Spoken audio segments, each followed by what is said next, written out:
Hello, welcome. Happy Wednesday. Was it a short week for anybody else after the holiday weekend? It still feels like a Monday to me. Where's everyone calling from?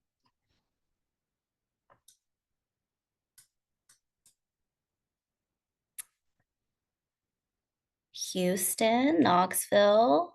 Thank you, C. Lynn, Emily, Natalie, welcome. What was your favorite thing you ate for the holiday weekend? Let's go with that. I had a chili dog and it was delicious. Favorite barbecue pancakes. Pancakes, I like it. Favorite 4th of July snack or food you had this weekend is what we're dropping in the chat. Brisket, Jaylyn.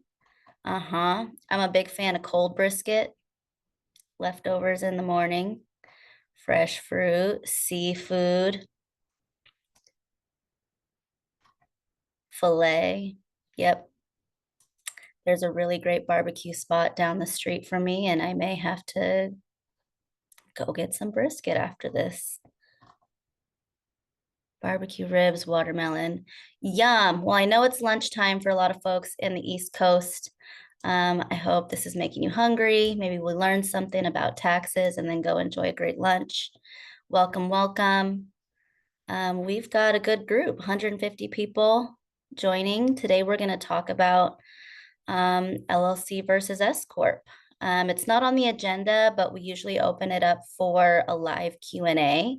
So if you've got questions throughout the presentation, there is a Q&A feature within Zoom. Feel free to drop your questions in there. If you put them in the chat, we will redirect you to the Q&A just so that we don't miss any questions. But welcome. We're glad to have you here and we'll dive in. So today, LLC versus S Corp, we'll talk about the difference in structure and then how to identify which might be the best direction for you.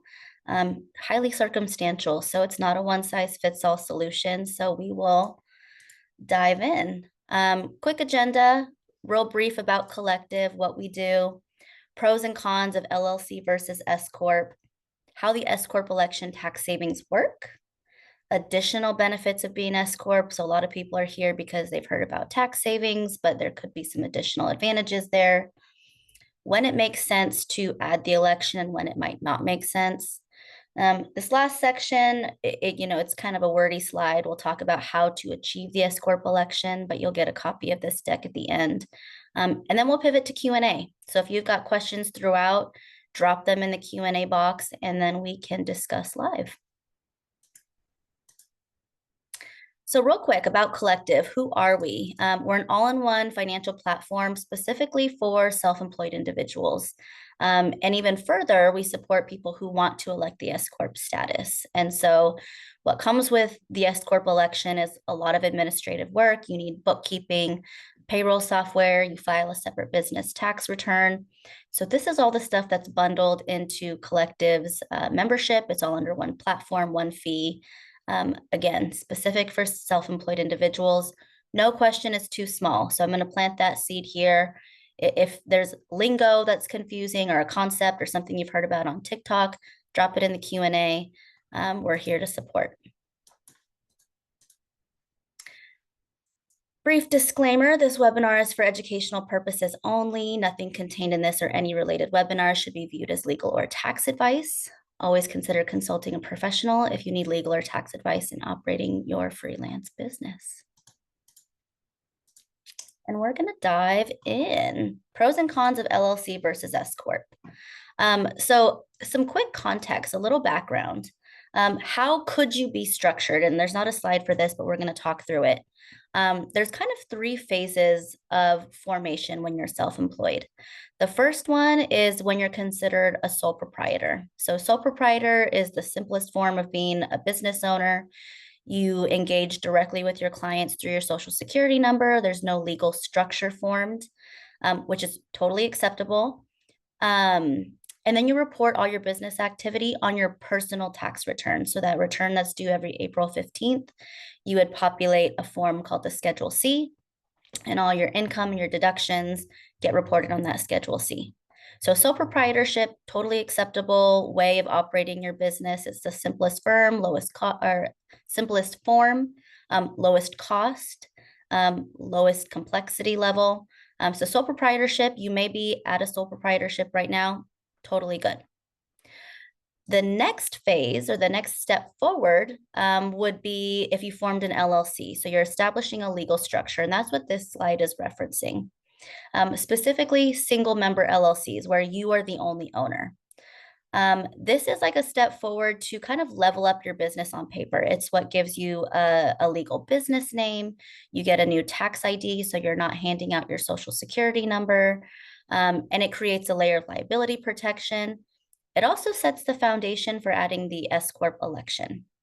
So kind of one step further into more or formalizing your business. The pros, they're relatively easy to set up. Every state assesses an LLC formation fee. Maybe you've heard of forming in like Wyoming or Delaware. That's totally okay.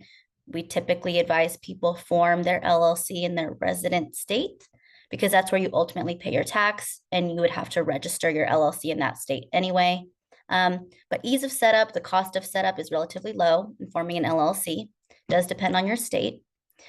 When you form a single member LLC, you still report your business activity on your personal tax return.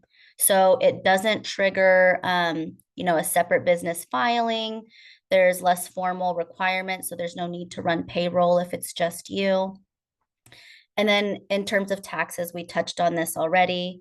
You're taxed as a disregarded entity, which means everything still gets reported on your Schedule C. So similar to sole proprietorship, everything gets lumped into your personal filing, one simple tax return. In terms of like bookkeeping, the tax reporting for a single member LLC remains simple. You need a summary of your total income, what you billed your clients. You need a summary of your expenses by category. So you could do your books in an Excel spreadsheet under this structure, which again, lower costs to maintain. The downside of both this structure and sole proprietorship when you're reporting on your personal tax return is how you're taxed. And so under the single member LLC structure, all your profits are subject to both self-employment tax. So this is 15%. It's made up of Social Security and Medicare. And then you pay your income tax rate on top of that. So income tax is determined based on your filing status. So head of household, single, married, filing, joint, and then your total household income. And that's what determines your income tax rate. So the con of this structure is that your profit, what's left over after your deductions, is subject in entirety to both self-employment tax and income tax. Fewer tax planning opportunities as income grows. So your tax structure kind of locks you into paying self-employment tax and income tax on the entire profit. So it's simpler for reporting, less costly to operate, but it kind of locks you in into reporting and paying self-employment tax on all your profit. May appear less formal or established to clients or lenders. So this is a big topic we run to on conversations with, prospective leads and current members is, I'm shopping for a house. How do I prove my income? My lender doesn't like my Schedule C. Again, when you're a single member LLC, everything gets reported on your personal return. So it can be cumbersome to show proof of income under this reporting structure. And then you can't pay yourself a W-2 salary when you're a single member LLC. This has to do with the way the IRS assesses Social Security and Medicare tax. They want to assess it on your entire profit when you're doing your taxes as a single member LLC. And I see some great questions coming in the Q&A. Thank you. Yes, you will get a copy of these slides, and this presentation will get posted to YouTube. So you will be able to review after. So pros and cons of S Corps. The pros, the big win with an S Corp is that it gives you an opportunity to control and reduce how much you pay in self-employment tax. So, like a little bit of a myth buster thing here, electing S Corp doesn't unlock new deductions. Whatever is deductible for you as a sole proprietor or single member LLC, your marketing, your mileage, your home office, all of that continues to be deductible. So it's not unlocking new deductions. What it does change is the ability to control and reduce self-employment tax. The way you do that is by you, the owner, paying yourself what's called a reasonable salary. And so this is where this required payroll function comes into play. You need a payroll processing system to run a formal payroll for yourself. What that payroll system does is it will, generate pay stubs. It will automatically remit your tax withholdings. You also have to do quarterly payroll tax returns. And so there's a lot of administrative work tied to the whole concept of payroll. And since it's required of an S Corp, it's why it's included in the collective membership. But when you run payroll, you will pay payroll tax on your salary. That becomes a deduction for your business. An S Corp is still considered a pass-through business. So the S Corp doesn't pay tax itself. There's no corporate level tax. Instead, the income flows through to the owner's personal tax return.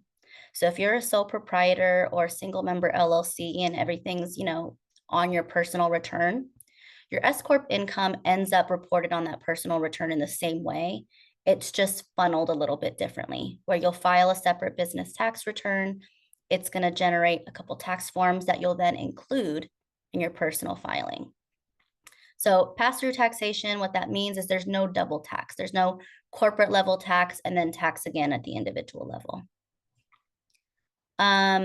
This structure is a little bit more formalized. It gets its own set of financial statements. So you need more robust bookkeeping to produce financial statements. Those financial statements ultimately get reported on a separate business tax return. And so this tax return, maybe this is all information that you can hand off to a lender. Maybe you're applying for a small business loan. So this structure, just by its compliance requirements, can create a stronger structure or foundation for future growth. The obvious cons, it's a lot more formal, so there's related costs associated. So the actual S Corp election itself, it's a 2-page form. It's super simple. You can DIY it. It doesn't cost anything to file the actual paperwork. What is costly is the administrative work that's triggered once your election is in effect. And so what I mean by that is maybe you're on an Excel spreadsheet right now for your books. When you switch to an S Corp, you need to generate financial statements that includes a profit and loss statement and a balance sheet, which means maybe it's time for, an accounting software to automate those financial statements for you. If you don't want to do it yourself, then maybe you separately pay a bookkeeper to maintain that software. Payroll. At Collective, we use a software called Gusto. Maybe you've heard of it. It's included in the membership.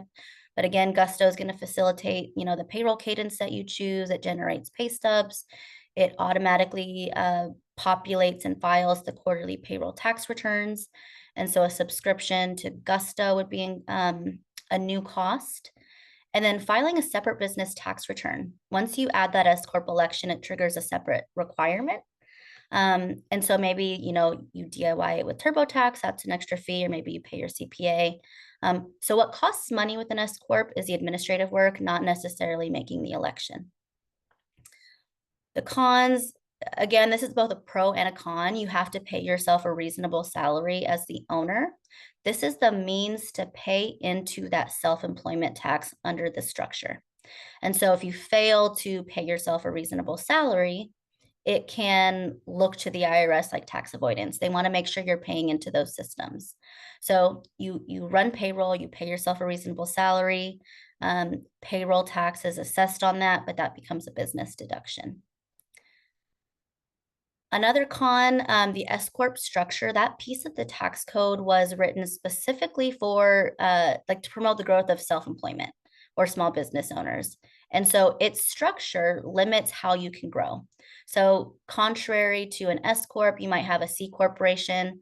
That's the structure that has double taxation. You can have international investors. multiple classes of stock, unlimited numbers of stock. Where an S Corp, you can only have 100 shareholders, one class of stock to really maintain that small business owner profile. And then again, the advantage of S Corp, you get a chance to reduce your self-employment tax.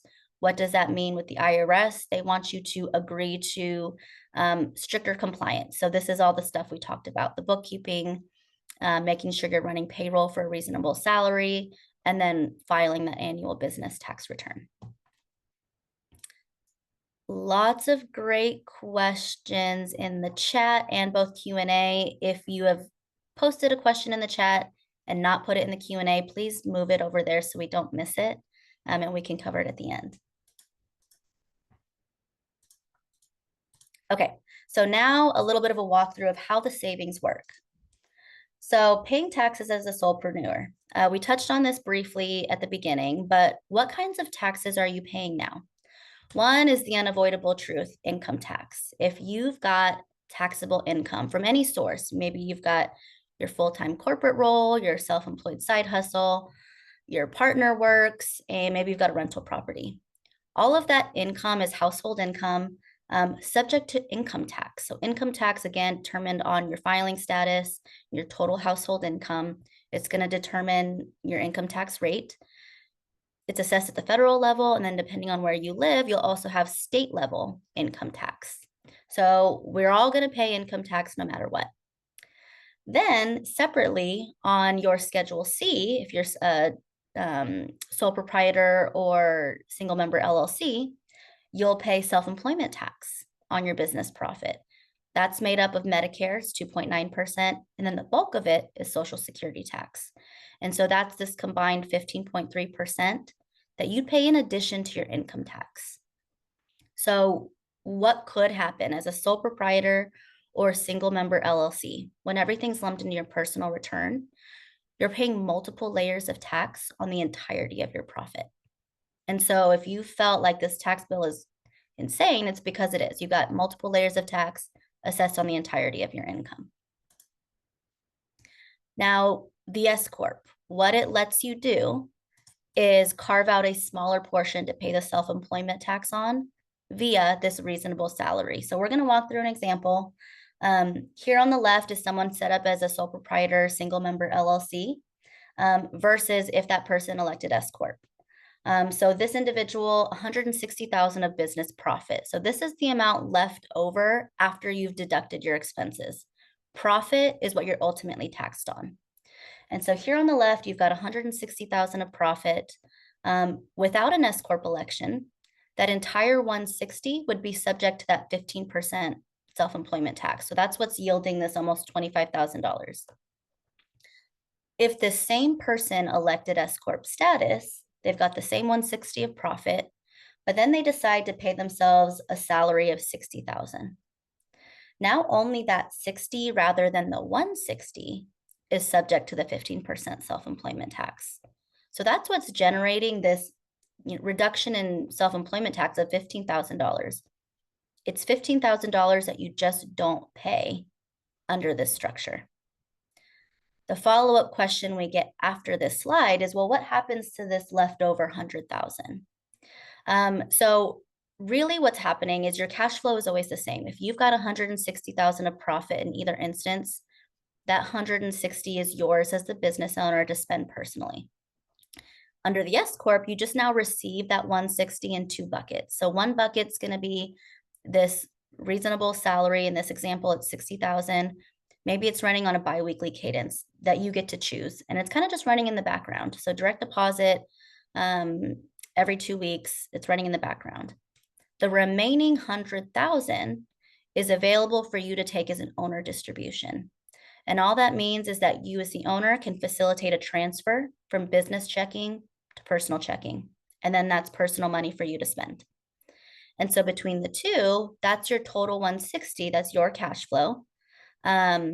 You're just, one is running on a more formal cadence with payroll tax assessed, generating pay stubs. The rest is totally facilitated by you as the owner. Distributions can be in any cadence. That doesn't have to be set schedule. They can be in any amount. Generally, the rule of thumb is when you take a distribution, don't drain your business bank account because it needs to continue running your normal business expenses.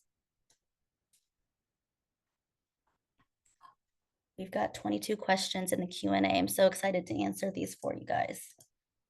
Okay, so we're gonna pivot over to, I'm gonna click through because I'm just gonna show them all now. Tax saving strategies for self-employed individuals. So the best advice anybody can ever give you is make sure you're aware of all the deductions you're entitled to take and deduct them. The best advice you can get is lower your business profit because that's what you're ultimately taxed on. So one, understanding what is available for me to deduct. Generally, the IRS says anything that's ordinary and necessary to generate revenue can be a business deduction. The IRS does have limitations on certain things like meals are 50% deductible, entertainment. So like if you take a client out to play golf, that's considered entertainment. It's not deductible for tax purposes. But you want to be aware of what your deductions are and then capture them.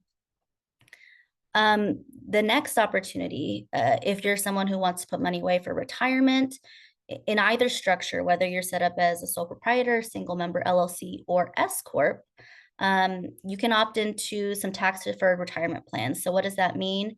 You contribute to either a SEP IRA, solo 401k. In the year that you contribute, you get a deduction for that contribution. And then when you take the money out upon retirement, that's when you pay the tax, assuming you're potentially in a lower tax bracket at that time. So in either structure, S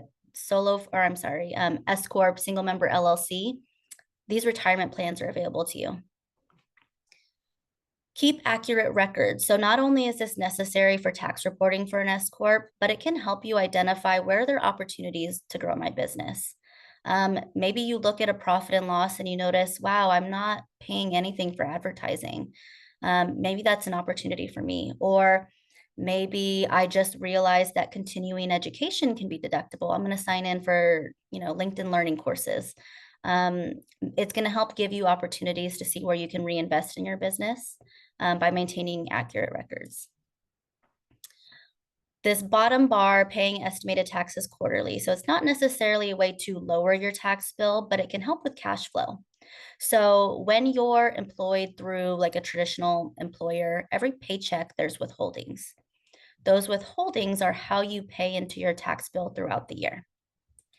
When you're self-employed, there's no way to pay into your tax bill, with the exception of that reasonable salary, you're paying in a little bit.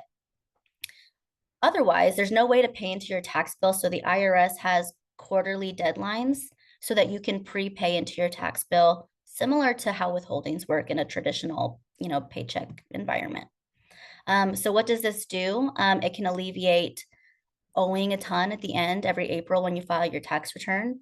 It can help reduce the risk of underpayment penalties and interest. And you can adjust these quarterly estimates. If your income fluctuates every quarter, you may want to reassess what you've paid in so far. And it can help reduce what you owe at the end. So if you've had PTSD from $20,000 tax bill and you didn't pay quarterly estimates, this is a motion you can start taking so that that doesn't happen again. And then in the instance that you've exhausted all of these options, you've written off everything you can, and your profit is still over, we use $60,000 as a benchmark, maybe that's the point at which you reconsider your tax status. So $60,000 of profit after your deductions is not an IRS rule. It's the threshold where what you could save if you elect S Corp status is more than the cost to do the administrative work or more than the cost of collectives membership. So if you've exhausted all the other options, your profit's still relatively high, it could be time to reconsider your tax status.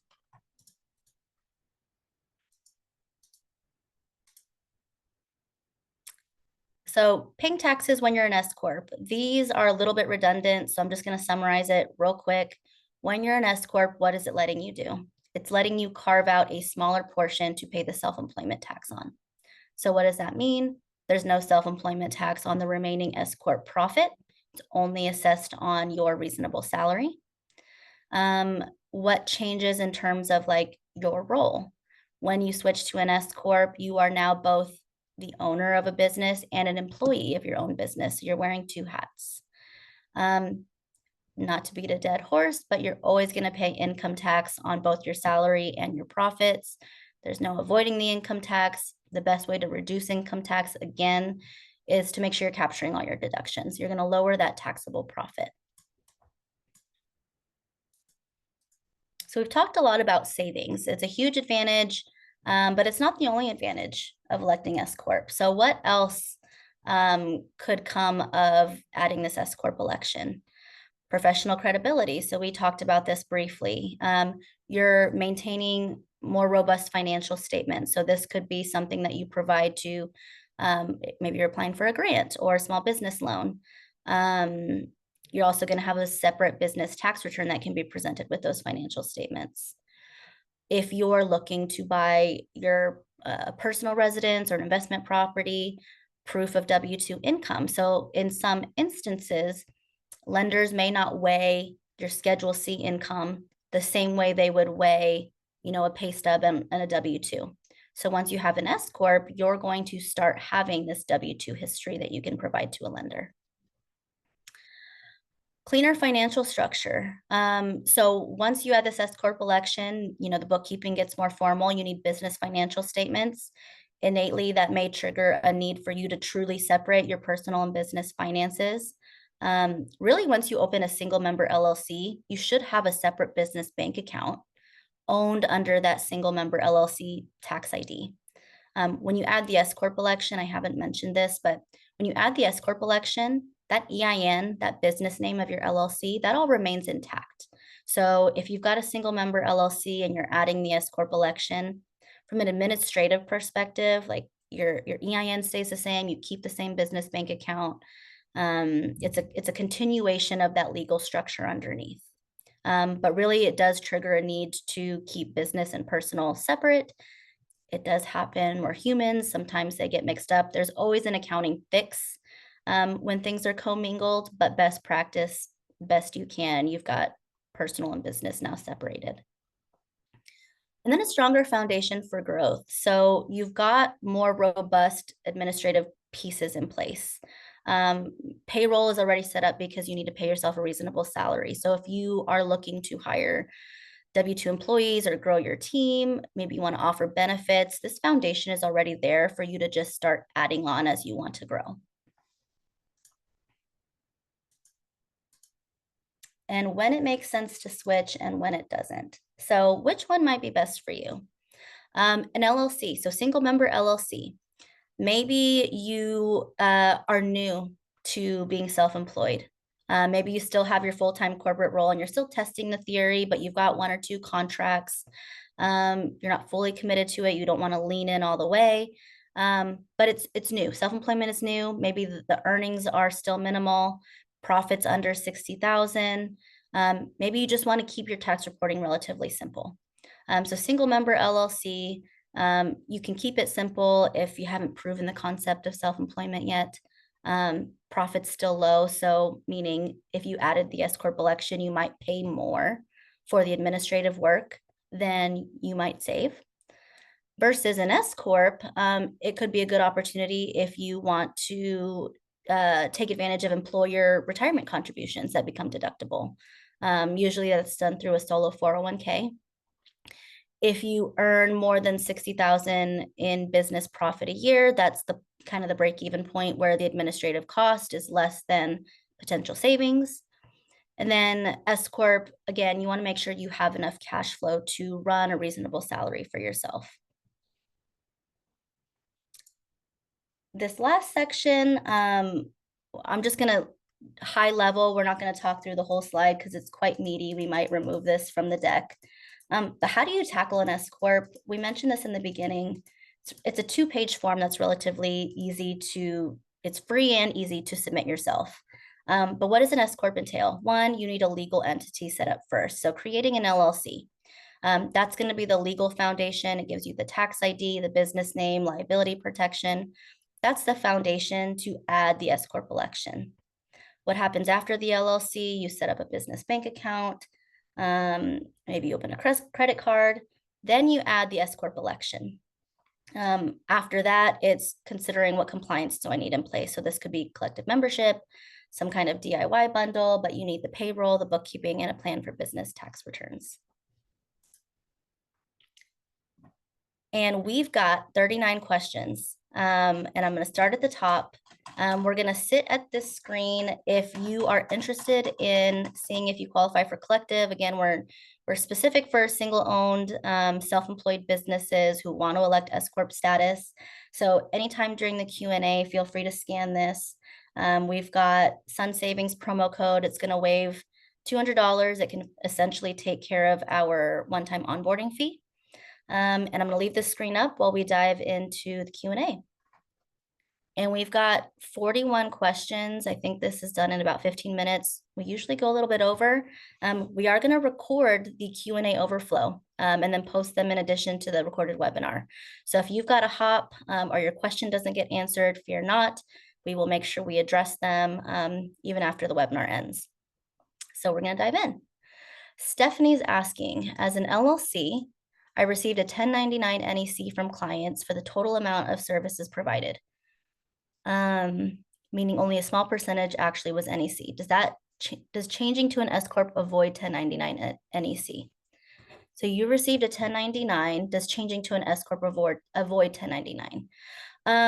No, because the 1099 is issued to your legal name and your tax ID. So they would still just issue the 1099 to that same legal entity and EIN. And then you would just report that income under the S Corp election. Juan is asking, if a person has an LLC and converted it to an S Corp, how did he handle the issue of having a reasonable compensation? That means W-2 if the person has an ITIN number.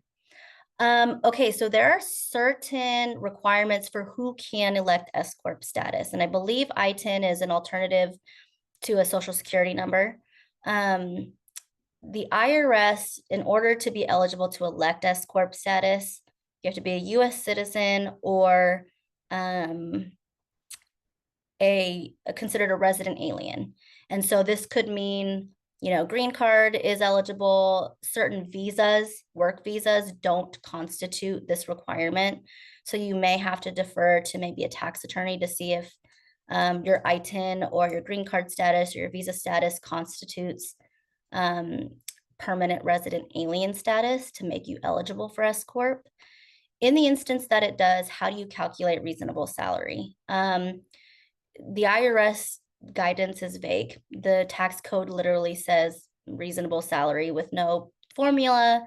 If you were to Google it, you might come across something called the 60-40 rule, where it's a percent allocation. 60% is your wage, 40% is distribution. It's not vetted by the IRS. It's kind of a general rule of thumb. The best approach would be maybe considering a comparable salary based on where you live, the most comparable title, consider whether or not you're full-time or part-time to this self-employed activity. And then you can kind of establish a range for yourself, and you ultimately can decide where you float in that range. In theory, the lower your salary, the less you pay in self-employment tax, which means the more you save. The reason you don't want it to be zero or so low is that it can trigger the IRS to look more closely at your salary. If they don't like it, they can decide a salary for you and then reassess that self-employment tax on the salary that they decided.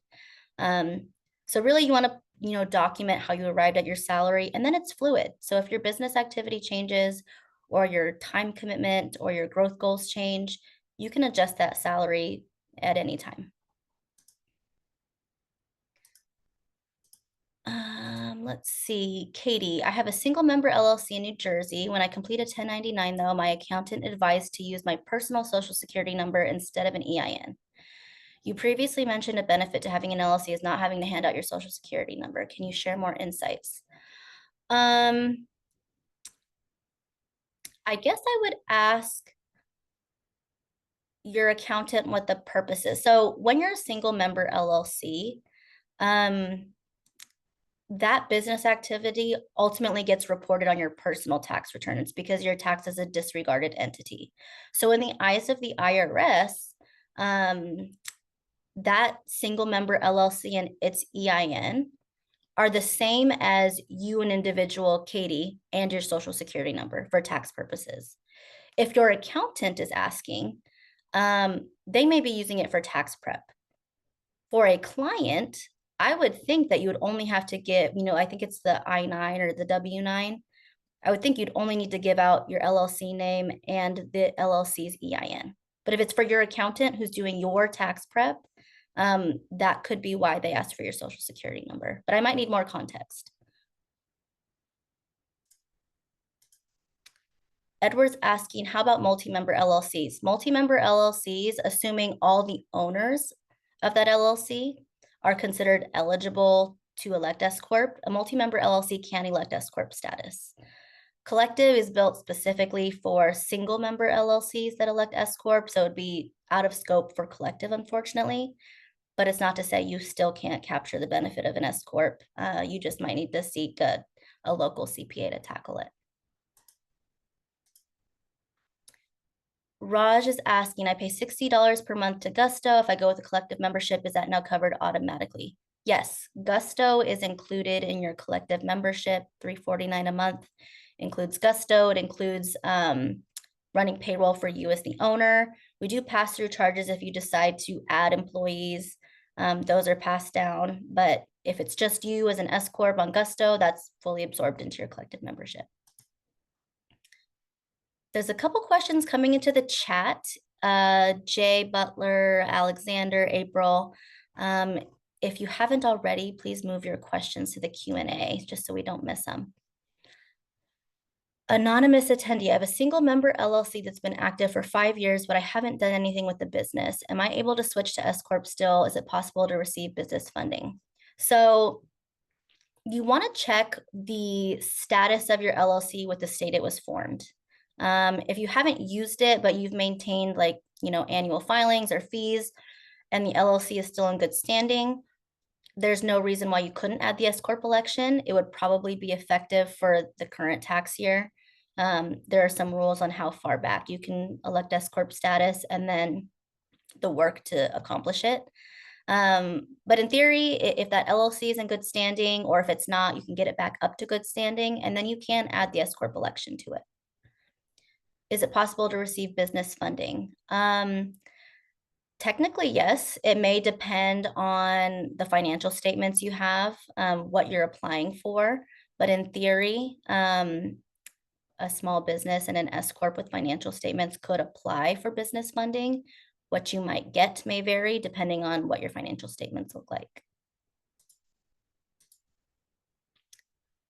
Gregory's asking, how do you define reasonable salary? Are there benchmarks for guides available? So again, reasonable salary is so vague with the IRS. Comparable salaries based on your region, maybe your seniority in the type of role, whether you're full-time or part-time, are all factors to consider when you decide your reasonable salary. There's a company that Collective is working with called RC Reports, and they will do studies. If you're inclined to have a more robust report on how you arrived at your salary, you can check out RC Reports, and they can give you kind of some benchmarking on where to set your salary. In practice, if you're doing your due diligence, reviewing, comparable salaries based on where you live, considering the time spent, and documenting it, generally that's sufficient. Keep it in your records, but it doesn't hurt to have a second set of eyes and have that RC report available. Stephanie's asking, what is the usual profit threshold to consider when shifting from single member LLC to S Corp? Specifically considering the costs associated. So generally, this is not an IRS rule, but at Collective, you might see 60,000 of profit. We talked about it in the presentation. That's the point at which your savings potential slightly exceeds the cost of the collective membership. So kind of the break-even point. There are other factors to consider. So if you're somebody who's got 60,000 of profit with their self-employed income, but a high earning salaried role that you will continue, it can change how much you save with the S Corp. It has to do with how the IRS assesses Social Security tax. So if you're a high earner on a salaried role, in addition to your self-employment, that $60,000 threshold may not apply to you. But generally, if that's your main source of income, 60,000 of profit is a good place to have the conversation.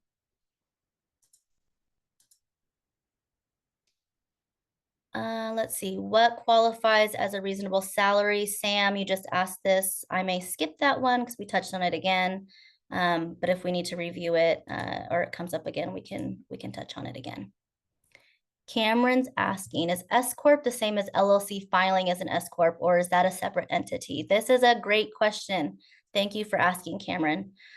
Yes, anytime someone references, I have an S Corp, I just formed an S Corp.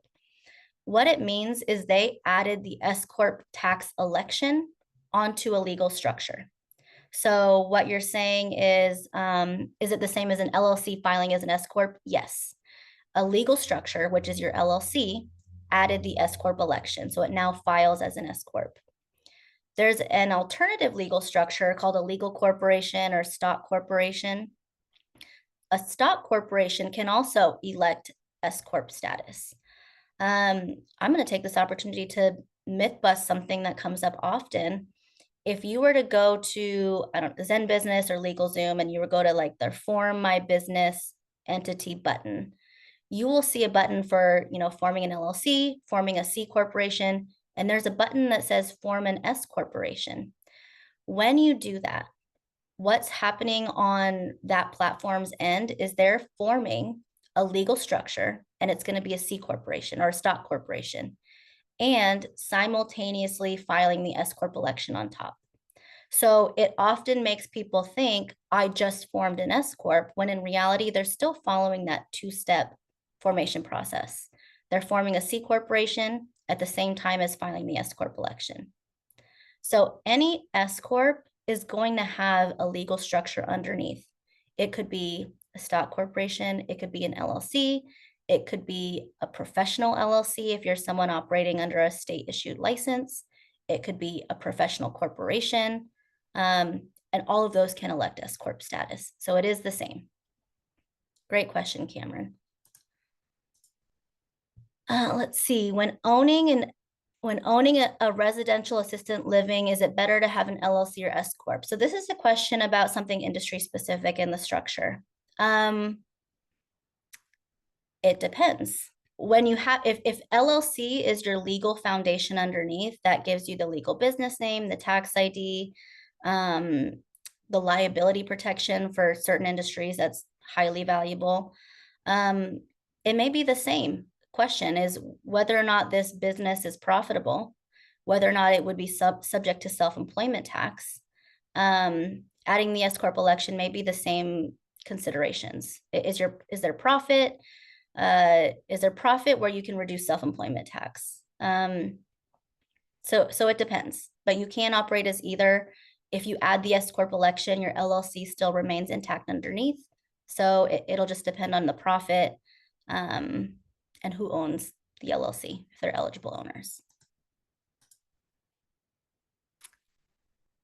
Again, another question about reasonable salary. We'll just touch on this again real quickly. Comparable salary based on where you live, your seniority in the role, whether you're full-time or part-time, are all things you should document and consider when you arrive at a salary. And it's fluid, so it can change as you grow your business. You can reassess it year to year. We've got a partnership with a company called RC Reports that can do a study for you that can, combine all your various roles or the hats you wear as an S Corp owner. The IRS itself is very vague. It just says reasonable in the tax code. So a comparable salary may be the best way to start establishing a range. We are about to be at time. I think this ends at 10:45. I'm going to hang on. You're welcome to hang on. We'll answer, maybe we'll go 10 after. The rest that we don't get to, we will record and post them to YouTube and our socials so that you can catch up on the rest of the Q&A. But we'll hang on. If you've got time, feel free to hang on with us. Raina, how can I go about dissolving my S Corp and getting a single member LLC? I think an S Corp is not the right business formation for me right now. So when you elect S Corp status, there's a couple ways for it to go away. One, you as the owner can voluntarily revoke the S Corp election. What happens in that instance is you default to a C corporation. So you have to fill out another paperwork or another piece of paperwork to go back to your single member LLC. That's an option. The reason that may not be advantageous is the IRS doesn't allow you to elect S Corp status again on that entity for 5 years. So if you revoke it, you go back to single member LLC, you would be stuck in that single member LLC for 5 years under that entity. So there's going to be a revocation form and then a secondary form to go back to your single member LLC. Alternatively, the IRS can revoke your S Corp election for you. And if that happens, that means you didn't pay your reasonable salary for a number of years. Maybe you failed to file the S Corp paperwork. And so they're making the decision for you. So dissolving, you could go to the IRS website. I think it's a one pager to dissolve it. You can default to the C corporation or file an additional form to go back to the single member LLC. If you don't want that single member LLC, you would go to the Secretary of State and shut that LLC down and maybe form a new single member LLC. So there are different options. Just keep in mind, if you revoke an S Corp election, you are prohibited from electing again for 5 years. Natalie's asking, if I go and make an S Corp now, do I need to go back and pay the first 2 quarter taxes, or can I start with the 3rd quarter? It depends on if you had self-employment income prior to forming your S Corp, Natalie. So if you're starting now and everything before this was like salaried on corporate roles, then you had your withholdings to cover your prepayment into your tax bill. If you're just forming the S Corp now and you had self-employment income prior, you do want to pay into your tax bill, but it wouldn't be like 1st quarter, 2nd quarter. You would just pad the 3rd quarter. Maybe it's a bigger payment for 3rd quarter to catch up for the previous 2. This is a great comment on quarterly estimates. Any payment's better than none. And if you miss a payment, you can always make it up at the next. What's the risk? The risk is that you may have underpayment penalties and interest. They're relatively minimal. Or you just may owe more at the end when you file your tax return. So you can always make up estimated payments. You don't necessarily have to go back and, apply it to 1st quarter and 2nd quarter. You can just make a larger 3rd quarter payment now. I just started the paperwork for an S Corp through a tax preparer. Once that gets approved by the IRS, I'm considering transitioning into collective to help me manage bookkeeping. Is that possible? What are the fees for that? So yes, collective can take over an S Corp that already exists. We just want to make sure the underneath is a single member LLC. With the S Corp election, you can join collective at that stage, and we would start with getting you onboarded with bookkeeping. We'd get your payroll set up via Gusto, and then we're kind of just in maintenance mode while we close out the year, and then we'll prepare and file your business tax return. So yes, it's possible. We're $349 a month. All of what I said is included in that $349 a month.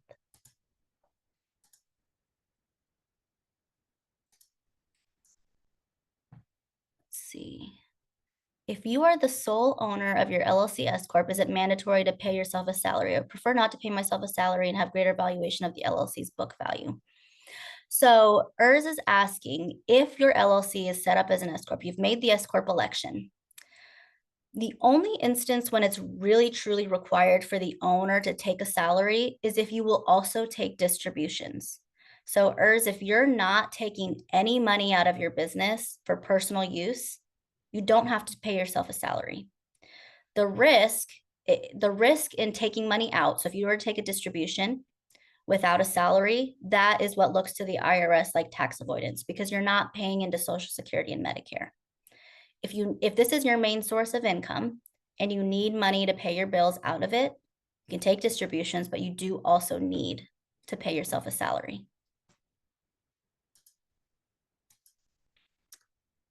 I'm a sole proprietor. How do I change to an LLC? Caribbean Gutierrez.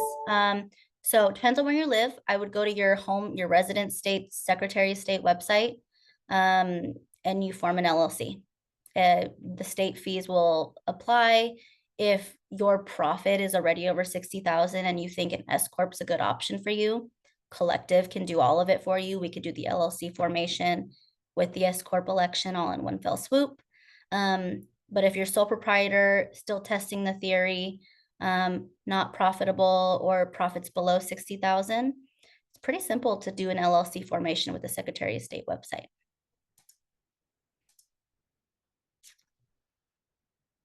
With the recent bill that was signed, do you know if any of this will change in the favor of small business owners for LLCs or S Corps? I did read some of the changes for the bill that was signed. Pass-through entity tax appears to remain intact at the state level. Nothing from what I've read changes LLC or S Corp. It's more so like the deductibility of the state and local taxes. That would be the big thing that might tie into LLC and S Corp and small business ownership. As of right now, I haven't seen anything change to the S Corp tax code itself. Katie, at what point does it make the most sense to switch from an LLC to S Corp? So 60,000 of profit is not an IRS rule, but it's a guide to have the conversation. That can be the point at which the savings potential is more than the cost of the administrative work. Now, it's not a one size fits all solution. That formula doesn't work for everybody. For example, if you, Katie, also have a high paying salaried role, maybe your full time role, you're making 160,000 in addition to your self employed income, that salaried role can impact the savings potential of making an S Corp election. So it's a good point to have the conversation, but other factors will be considered, and whether or not there's actual savings. What's the lowest profit amount? Does it become beneficial to switch? Okay, so 60,000 of profit is where the savings could exceed the cost to do the extra work. The IRS lets you have a loss or any amount of profit with an S Corp. So if those other advantages on the slide we talked about are valuable to you, you can have a loss with an S Corp election. It just means perhaps you're paying more for bookkeeping, payroll, and tax filing than any self-employment tax savings.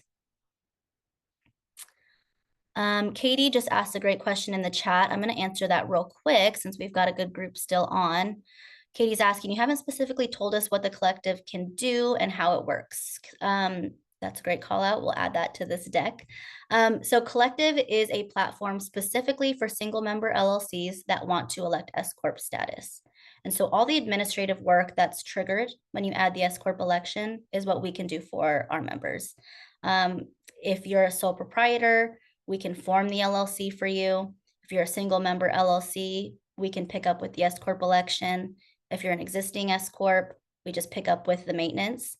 And so we can do business formation, and then we pivot over to the operating side. We have in-house bookkeeping. So there's a bookkeeping software in addition to in-house bookkeeping, a bookkeeping team. So we're not only covering the cost of software, you don't need QuickBooks. Our in-house bookkeeping team will maintain your books monthly. What that means is we will categorize all your transactions every month. We'll make sure it matches your bank and credit card statements, and then we'll publish financial statements monthly to your dashboard. A subscription to Gusto for payroll is included in the collective membership, and so we'll help facilitate the payroll registration, help you decide on a salary range, so that can run in the background. We prepare and file your S Corp tax return that's due annually. And then behind the scenes, you've got a team of account advisors. So if you've got questions about how does home office deduction work, or I drive my car, what kind of deduction can I take? You can book one-on-one time with your membership relationship advisor, just like this. It can be email. It's unlimited access to them for questions supporting your business. And we're $349 a month. So scan this QR code to book a call with one of our advisors. We're pretty niche, like we can only support single member LLCs. There are certain industries that have a more sophisticated tax profile. So we're built for service-based businesses. So you'd have this call. We'd make sure, you understand the benefits of an S Corp. We make sure that what you do fits what Collective is built for. And then we generate a sign-up link for you and you can get started. We are 10 over. So we are going to officially end the call. I've got all of these questions saved. There's 63 left. So I think I'm going to condense them, summarize them so that we're not doing any repeats. We'll answer these questions and post them when we post the webinar on YouTube. Thank you for the participation. I can't tell you enough how many times it's just crickets in the chat and the Q&A. So thank you for hanging on. Thank you for the participation. We will be in touch with these answers and tune in next time. Thank you.